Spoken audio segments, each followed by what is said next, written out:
कुछ special types की matrix के बारे में थोड़ा कुछ अध्ययन करेंगे। वैसे ये आपके सिलेबस में तो नहीं है, लेकिन मैट्रिक्स का एक पार्ट है, इसलिए आपको इसको भी जानना जरूरी है।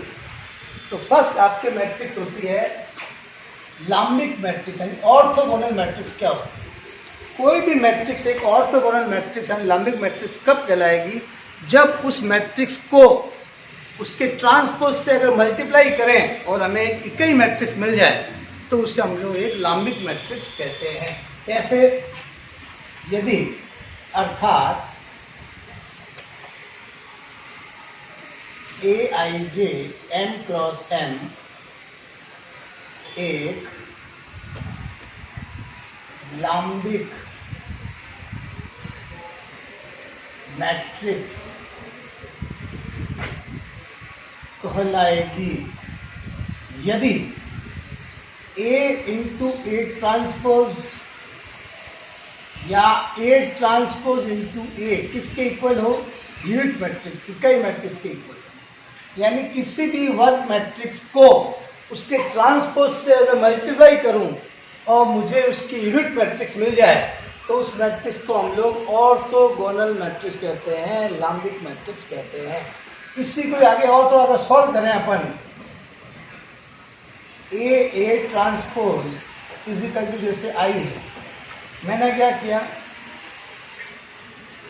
इस आई की जगह ए इंटू ए इनवर्स लिख दिया ले सकता हूँ, क्योंकि ए इंटू ए इनवर्स आपका इकाई मैट्रिक्स होता है। ये ए से कैंसिल हो गया, ए ट्रांसपोज ए इनवर्स, ए का ट्रांसपोज दोनों मैंने डिटरमिनेंट ले लिया, मैंने दोनों तरफ डिटरमिनेंट लिया। अब आप देखो तो हम लोग जानते हैं किसी भी ट्रांसपोज का डिटरमिनेंट और इसका इक्वल होता है और ए इनवर्स का ट्रांसपोज ए ट्रांसपोज का ये होता है। तो यहाँ क्या हो जाएगा? डिटरमिनेंट ए हो गया, ये हो गया 1 डिटरमिनेंट ए, इसको उधर भेज दिया, स्क्वायर हो गया, यानी डिटरमिनेंट ए की वैल्यू आएगी +-1।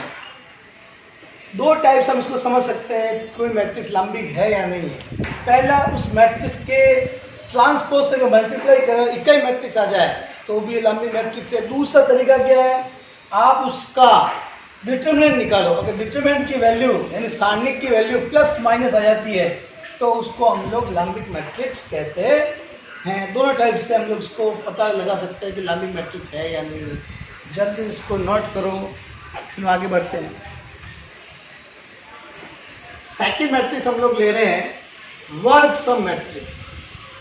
वर्ग सम मैट्रिक्स यानी आइडेम्पोटेंट मैट्रिक्स। वो मैट्रिक्स क्या होते हैं? वर्ग सम मैट्रिक्स क्या होता है? किसी भी मैट्रिक्स का अगर स्क्वायर निकालूं, किसी वर्ग मैट्रिक्स का अगर मैं स्क्वायर निकालूं और मुझे वापस वही मैट्रिक्स मिल जाए जो पहले थी तो उस मैट्रिक्स को हम लोग एक वर्ग सम मैट्रिक्स कहते हैं। अर्थात एक वर्ग matrix Aij m cross m एक वर्ग सम मैट्रिक्स कहलाएगी यदि A का स्क्वायर करूं और क्या मिल जाए? मुझे A मिल जाए। किसी मैट्रिक्स का स्क्वायर करूं और मुझे वापस क्या मिल जाए? A मिल जाए तो उस मैट्रिक्स को हम लोग वर्ग सम मैट्रिक्स कहते हैं। इसी को आगे अपन और सॉल्व कर सकते हैं। इसका डिटरमिनेंट लेते हैं। मैंने इसका डिटरमिनेंट लिया, इसको मैं ऐसा ले सकता हूँ, इसको उधर भेज दिया, डिटरमिनेंट एक कॉमन आ गया तो डिटरमिनेंट A-1, इसको किया तो डिटरमिनेंट A की वैल्यू 0 आई और इसको किया तो डिटरमिनेंट A की वैल्यू क्या आ गई? 1। यानी डिटरमिनेंट A की वैल्यू अगर 0 या 1 आए तो भी वो मैट्रिक्स एक वर्ग सम मैट्रिक्स होती है। तो वापस अपन इसको कोई भी मैट्रिक्स एक वर्ग सम मैट्रिक्स कब कहलाएगी? जब उस मैट्रिक्स का मैं स्क्वायर लूँ और मुझे अगर वापस वही मैट्रिक्स मिल जाए जो पहले थी तो उस मैट्रिक्स को हम लोग एक वर्ग सम मैट्रिक्स कहते हैं। अंतर्वलीय मैट्रिक्स, अंतर्वलीय मैट्रिक्स यानी इनवॉल्यूटरी मैट्रिक्स। इनवॉल्यूटरी मैट्रिक्स आपके क्या होता है? इनवॉल्यूटरी मैट्रिक्स, कोई भी वर्ग मैट्रिक्स एक इनवॉल्यूटरी मैट्रिक्स कब कहलाता है? जब उस मैट्रिक्स का स्क्वायर करें और हमें एक इकाई मैट्रिक्स मिले। हमें क्या मिले? इकाई मैट्रिक्स मिले, तो उस मैट्रिक्स को हम लोग एक अंतर्वलीय मैट्रिक्स कहते हैं। कैसे? अर्थात A I J M cross M एक वर्ग एक अंतर्वलीय मैट्रिक्स कहलाएगी यदि ए स्क्वायर इजिकल टू क्या मिले? आई मिले। ए स्क्वायर इजिकल अगर मुझे आई मिलता है तो वो मैट्रिक्स एक अंतर्वलीय मैट्रिक्स कहलाती है। और इसी का मैं डिटरमिनेंट ले लेता हूँ, इसको मैं ऐसा लिख सकता हूँ ए स्क्वायर, इसके लिए लिख दिया ए इनवर्स लिख दिया मैंने, ए इंटू ए लिख दिया, ये कैंसिल हो गया। डिटरमिनेंट ले रहा हूँ, ये हो जाएगा 1 डिटरमिनेंट ये उधर चला गया होल स्क्वायर, तो डिटरमिनेंट की वैल्यू आ गई प्लस माइनस में। एक तरीका ये भी है किसी मैट्रिक्स को अंतर्वलीय चेक करने का तरीका क्या है? उस मैट्रिक्स का आप स्क्वायर करो। अगर उस मैट्रिक्स का स्क्वायर करने के बाद अगर आपको इकाई मैट्रिक्स मिलती है, आई मैट्रिक्स मिलती है, यूनिट मैट्रिक्स मिलती है, तो वो मैट्रिक्स एक अंतर्वलीय मैट्रिक्स होगी। सेकंड तरीका क्या है? उसका डिटरमिनेंट निकालो, अगर डिटरमिनेंट की वैल्यू प्लस माइनस 1 आ जाती है तो भी वो मैट्रिक्स एक अंतर्वलीय मैट्रिक्स कहलाता है। यानी ध्यान देना, कोई भी इकाई मैट्रिक्स हमेशा एक अंतर्वलीय मैट्रिक्स होता है। नीचे नोट डाल के लिख देते हैं, नॉट कोई भी इकाई मैट्रिक्स सदैव एक अंतर्वलीय मैट्रिक्स होता है। इसको जल्दी से नोट करो, अंतर्वलीय मैट्रिक्स क्या होता है। फोर्थ आपकी स्पेशल मैट्रिक्स है शून्य भावी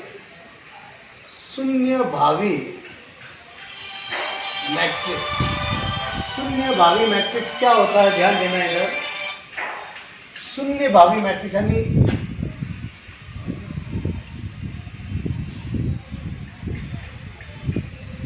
अब देखो शून्य भावी मैट्रिक्स क्या होगा? कोई भी एक वर्ग मैट्रिक्स शून्य भावी मैट्रिक्स कब कहलाएगा? उस मैट्रिक्स की कोई भी पावर निकालो, अगर 0 मिल जाए तो उस मैट्रिक्स हम लोग शून्य भावी मैट्रिक्स कहते हैं। यानी अर्थात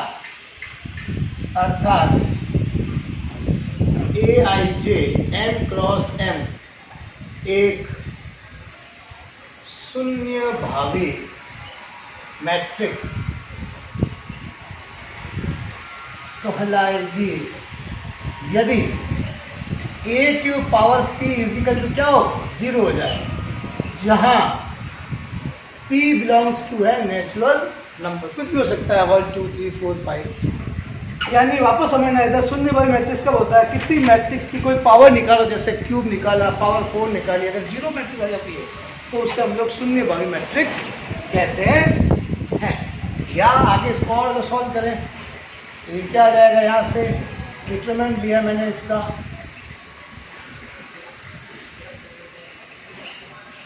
यहाँ से रहेगा डिटरमिनेंट ए की वैल्यू।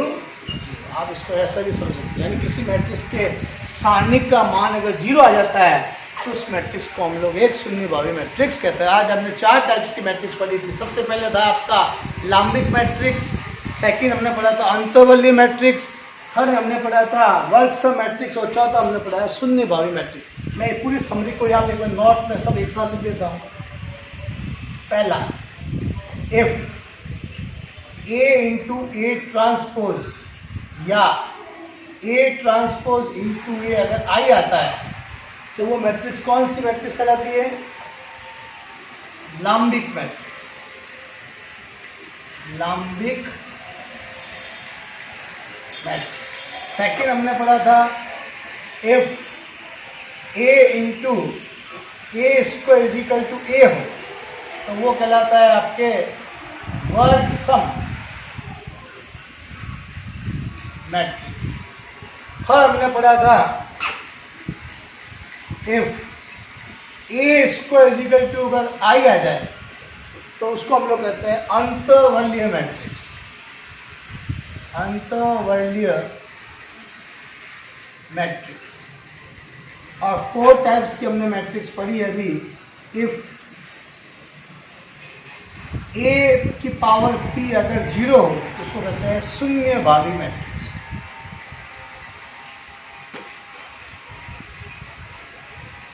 ये सारा अपने एक बार समरी के अंदर नोट कर लिया, नोट कर लो आप लोग।